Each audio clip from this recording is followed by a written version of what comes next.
Hello my dear students, myself Sapna Kashyap and as you all know, we are doing chapter poverty from last video. Last video में हमने poverty chapter Indian economic development का start किया था. उसका हमने एक part कर लिया था, कुछ इंपॉर्टेंट टॉपिक्स कवर अप किए थे. आज इसी चैप्टर का सेकेंड पार्ट मैं कवर अप करूंगी जिसमें कुछ और टॉपिक्स हम कवर करेंगे.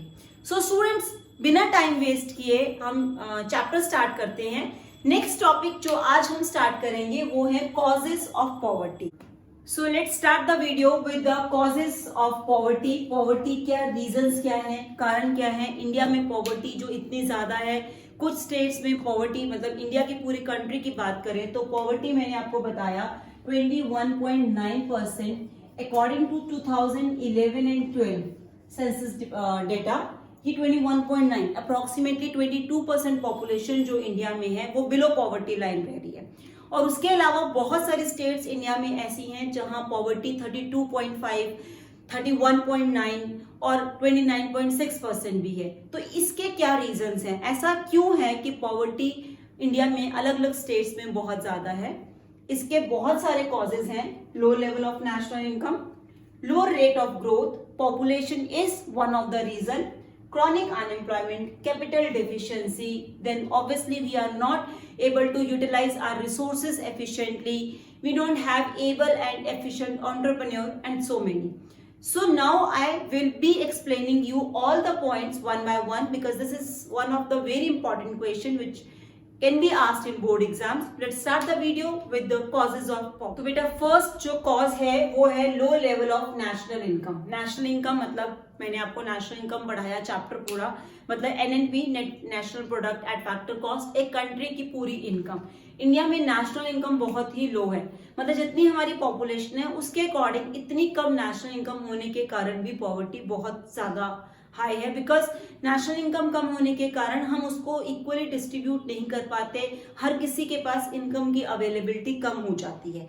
तो नेशनल इनकम कम होने के कारण पॉवर्टी बहुत ज्यादा है. अगर हमारी कंट्री की जीडीपी या नेशनल इनकम बढ़ती है तो ऑब्वियसली पॉवर्टी जो है वो कम हो जाएगी.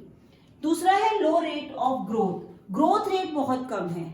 इनकम का ग्रोथ रेट या रिसोर्सेज का ग्रोथ रेट बहुत कम है एज कंपेयर की जितने रिसोर्सेज हमारे पास होने चाहिए और जितनी स्पीड से हमारी पॉपुलेशन बढ़ रही है उस स्पीड से ग्रोथ नहीं हो रही. अगर हम 5 ईयर प्लानिंग्स जितनी भी हमने की हैं उनमें डेटा कैलकुलेट करें तो ग्रोथ रेट जो है इंडिया का वो 5% था, जिसमें से पॉपुलेशन ग्रोथ 3% थी. तो मतलब कुछ 2% के आसपास ग्रोथ हो रही है जो बहुत ही स्लो स्पीड है, जिससे हम पॉवर्टी के साथ कॉप अप नहीं कर सकते, पॉवर्टी को कम नहीं कर पा रहे. तो जीडीपी की ग्रोथ कम होने के कारण भी हमारी पॉवर्टी बहुत ज्यादा है. तीसरा रीजन है पॉपुलेशन एक्सप्लोजन. बेटा ये मैं आपको स्टार्टिंग से बताती आ रही हूँ कि पॉपुलेशन बहुत बड़ा कारण है और अनएम्प्लॉयमेंट का, पॉवर्टी का, हर चीज का मेन कारण पॉपुलेशन है. हमें सबको पता है कि India second largest populated country है वर्ल्ड में और पॉपुलेशन लेवल जितना ज्यादा है, आपको पता होगा कि हम पर कैपिटा इनकम कैसे कैलकुलेट करते हैं. अगर मुझे पर कैपिटा इनकम कैलकुलेट करनी है तो मैं क्या करती हूँ, नेशनल इनकम को डिवाइडेड बाय पॉपुलेशन कर देती हूँ. अब नेशनल इनकम तो बढ़ नहीं रही, मैंने फर्स्ट पॉइंट में बताया, लेकिन पॉपुलेशन ये बहुत स्पीड से बढ़ रही है, तो इसके कारण पर कैपिटा इनकम बहुत ही कम है. अगर हम यूएनओ की रिपोर्ट के अकॉर्डिंग, जो यूएनओ है उनकी रिपोर्ट के अकॉर्डिंग देखें तो इंडिया जो है it is one of among those country which are very poor countries of the world, उनमें आता है पर कैपिटा इनकम के अकॉर्डिंग. रीजन सेम है, हमारी नेशनल इनकम नहीं बढ़ रही, पॉपुलेशन बहुत स्पीड से बढ़ रही है, तो पर पर्सन अवेलेबिलिटी कम है. अगला रीजन मैंने लिखा है क्रॉनिक अनएम्प्लॉयमेंट, कि हमारी कंट्री में अनएम्प्लॉयमेंट बहुत ज्यादा है. अनएम्प्लॉयमेंट का मतलब होता है people who are willing and able to work at an existing wage rate but they are not getting work. वो लोग जो काम करना चाहते हैं पर उनको काम नहीं मिल रहा. तो ये बहुत ऑब्वियस है कि पॉवर्टी और अनएम्प्लॉयमेंट दोनों बिल्कुल they both move in hands to one another. अगर अनएम्प्लॉयमेंट बढ़ेगा तो पॉवर्टी बढ़ेगी, पॉवर्टी बढ़ रही है तो अनएम्प्लॉयमेंट भी बढ़ रहा है. अगर हम चाहते हैं कि कंट्री में पॉवर्टी कम हो तो सबसे जरूरी है एम्प्लॉयमेंट अपॉर्चुनिटीज क्रिएट करना. अनएम्प्लॉयमेंट जो है हमारी कंट्री में कम होने की बजाय ये बढ़ता जा रहा है. अनएम्प्लॉयमेंट का अगर डेटा की बात करें 2011 में 2.45 crore people were unemployed in India. It is in 2011 and it increased to double 4.35 in 2016. अगले 5 साल में ये अनएम्प्लॉयड पीपल का जो नंबर है ये बढ़ के डबल हो गया, 2.45 से करोड़ से बढ़ के 4.35 करोड़ हो गया. तो अनएम्प्लॉयमेंट और अंडर एम्प्लॉयमेंट का मतलब होता है कि जितने वर्किंग आवर्स होने चाहिए लोग उससे कम काम कर रहे हैं. ये भी एक रीजन है पॉवर्टी के बढ़ने का. बेटा नेक्स्ट टॉपिक है कैपिटल डेफिशिएंसी. कैपिटल डेफिशिएंसी मतलब कि जो एसेट्स हैं, जो मशीनरी है जो हम यूज करते हैं अलग अलग प्रोडक्शन में, तो उसकी बहुत शॉर्टेज है हमारी कंट्री में. अगर कैपिटल कम होगी, मशीनरी कम होगी, तो ऑब्वियसली प्रोडक्शन लेवल कम होगा, और अगर प्रोडक्शन लेवल कम होगा तो कम लोगों को जॉब्स मिलेंगी, एम्प्लॉयमेंट कम होगा, एम्प्लॉयमेंट कम होगा तो पॉवर्टी बढ़ेगी. तो capital deficiency is also one of the cause of poverty. We have these 5-6 causes. अब इसके अलावा कुछ और कॉजेस भी हैं. पहला हमने पढ़ा low level of national income, low level of growth of GDP और the national income of the country. Population explosion is a cause of poverty, capital deficiency and chronic unemployment. So बेटा next हमारे पास है lack of able and efficient entrepreneur. Entrepreneur का मतलब होता है businessman जो एक बिजनेस में इन्वेस्ट करने के लिए रेडी है. आपको पता है जॉब्स इतनी ज्यादा नहीं है. अगर हम चाहते हैं कि एम्प्लॉयमेंट अपॉर्चुनिटीज क्रिएट हों और एक कंट्री ग्रो करे तो उसके लिए एफिशिएंट एंटरप्रेन्योर्स का होना जरूरी है. बिकॉज अगर अच्छे और एफिशिएंट एंटरप्रेन्योर्स होंगे, वो रिस्क लेने के लिए रेडी होंगे, वो बहुत सारी अलग अलग चीजों में इन्वेस्ट करेंगे, ऑब्वियसली एम्प्लॉयमेंट अपॉर्चुनिटीज भी जनरेट होंगी और हम अपने रिसोर्सेज को अच्छे से यूज भी कर पाएंगे. बट हमारी कंट्री में जो पॉपुलेशन है उसमें एफिशिएंट एंटरप्रेन्योर्स की कमी है. बहुत सारे लोग रिस्क वाला काम नहीं करना चाहते जहां उनको रिस्क मिले, इसलिए वो दे ऑल वांट कि वो जॉब्स सेफर साइड चले और जॉब्स में ही इन्वॉल्व हों, जिसके कारण एम्प्लॉयमेंट अपॉर्चुनिटीज क्रिएट नहीं हो रही और पॉवर्टी बढ़ती जा रही है. नेक्स्ट है आउटडेटेड सोशल इंस्टीट्यूशन. हमारा सोशल इंस्टीट्यूशन, हमारी कंट्री में अभी भी कास्ट सिस्टम है, ज्वाइंट फैमिली सिस्टम्स हैं. हमारी कंट्री में अभी भी ये बहुत ज्यादा है कि we should give more opportunities and more freedom to a male child as compare to a female child.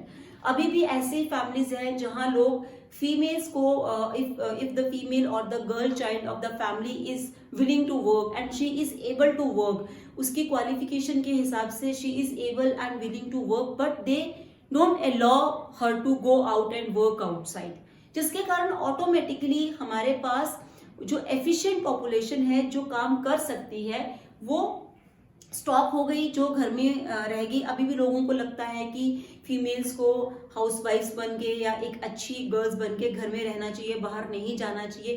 तो इस तरह से हम बहुत सारे अच्छे टैलेंट को अपने घरों में स्टॉक कर रहे हैं, उनको वहीं रोक के रख रहे हैं और अनएम्प्लॉयमेंट बढ़ेगा. इससे ऑब्वियसली डिपेंडेंट पॉपुलेशन बढ़ेगी और पॉवर्टी भी बढ़ेगी बिकॉज अर्निंग हैंड्स कम हो जाएंगे.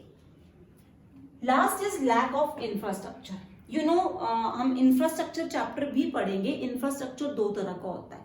एक होता है हमारे पास economic infrastructure.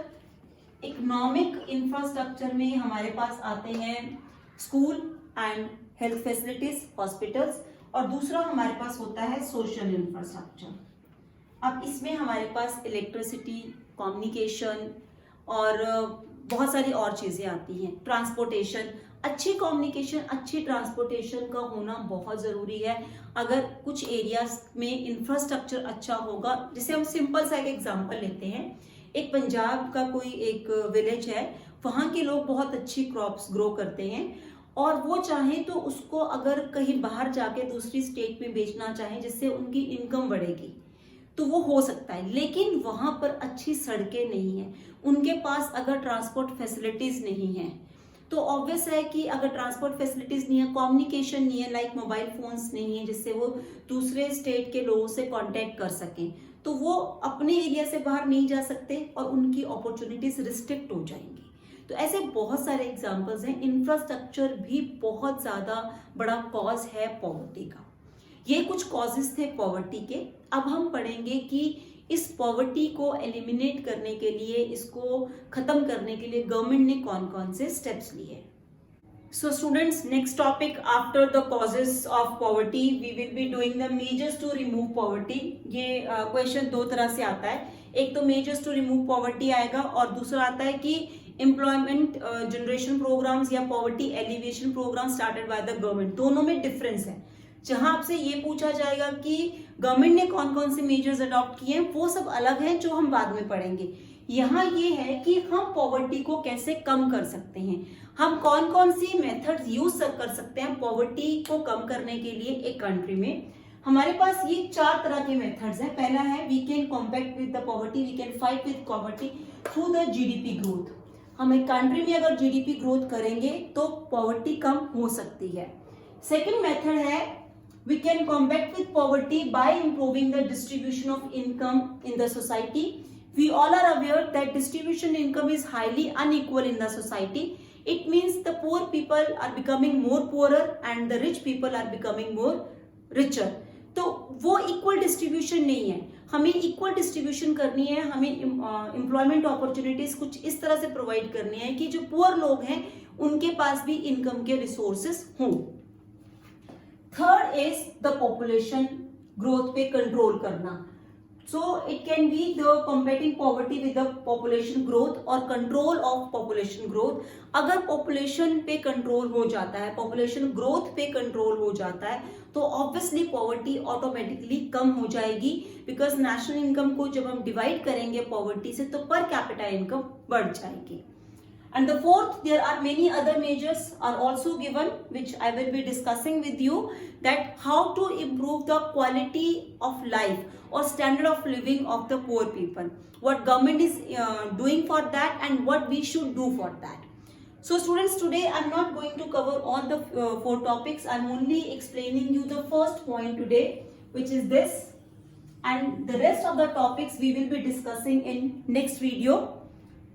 This is combating poverty through the GDP growth. हम कैसे कह सकते हैं कि अगर जीडीपी ग्रोथ होगी तो उससे पॉवर्टी भी कम होगी?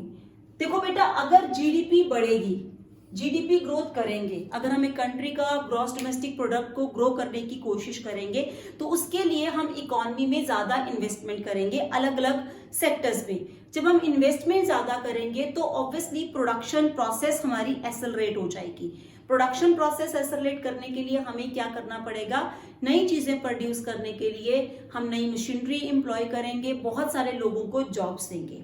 अब जब उन लोगों को जॉब्स मिलेंगी, सिंपल सा एग्जांपल लेते हैं। लेट हमने क्या किया, इंफ्रास्ट्रक्चर का डेवलपमेंट का प्लान किया, बहुत सारे रोड्स बनाने का सोचा, schools, building, may be dams बनाने का सोचा, तो उसमें बहुत सारे लोगों को जॉब्स मिलेंगी। जब लोगों को वहां जॉब्स मिलेंगी तो ऑब्वियसली उनके पास एम्प्लॉयमेंट होगा, इनकम होगी। जब उनके पास पैसा आएगा तो वो अपने लिए खर्च कर पाएंगे, अपनी बेसिक रिक्वायरमेंट्स को पूरा कर पाएंगे और पॉवर्टी कम होगी। अब यहां जब हम बात करते हैं, आपको याद रखना है, हम यहां पर जॉबलेस ग्रोथ की बात नहीं कर रहे। जॉबलेस ग्रोथ एक बहुत ही इंपॉर्टेंट कंसेप्ट है जिसका मीनिंग आपको पता होना चाहिए। जॉबलेस ग्रोथ मतलब कि एक कंट्री में ग्रोथ हो रही है, जीडीपी बढ़ रहा है, बट जॉब्स क्रिएट नहीं हो रही। अब ऐसा कब हो सकता है? ऐसा उस केसेस में होगा जब हम मशीनरी की हेल्प ज्यादा लेंगे। लाइक हम एग्रीकल्चर का सिंपल एग्जांपल अगर लेते हैं कि हमें एग्रीकल्चर, हमें ज्यादा प्रोडक्शन करनी है, जितनी ज्यादा प्रोडक्शन होगी उतना हमारा एक्सपोर्ट्स बढ़ेगा, इनकम बढ़ेगी, जीडीपी बढ़ेगा। लेकिन हमने क्या किया, उसके लिए हमने बहुत सारी मशीनरीज बाहर से, दूसरी कंट्री से इंपोर्ट कर ली और उन मशीन्स की हेल्प से हम एग्रीकल्चर प्रोडक्शंस को बढ़ा रहे हैं। तो मतलब जीडीपी तो बढ़ी, number of goods and services तो बढ़े, बट लोगों को जॉब्स नहीं मिली, लोग अभी भी अनएम्प्लॉयड हैं। तो अगर लोग अनएम्प्लॉयड हैं तो जो गुड्स एंड सर्विसेज हमने प्रोड्यूस की हैं वो भी यूजलेस हैं, बिकॉज उनके पास पैसा नहीं है, इनकम नहीं है, जॉब्स नहीं है, तो वो खर्च नहीं कर पाएंगे। इसलिए जब कभी भी हम पॉवर्टी को खत्म करने के लिए जीडीपी ग्रोथ प्लान करते हैं तो it should not be jobless growth. It should be kept in mind that we have to generate more employment opportunities. So students, this was done for today. Whatever the topics, I have completed a very small topic, causes of poverty, and given you this question. Rest of the 3 topics I'll be covering in next video. Till then, revise this topic. Have a nice day. Thank you.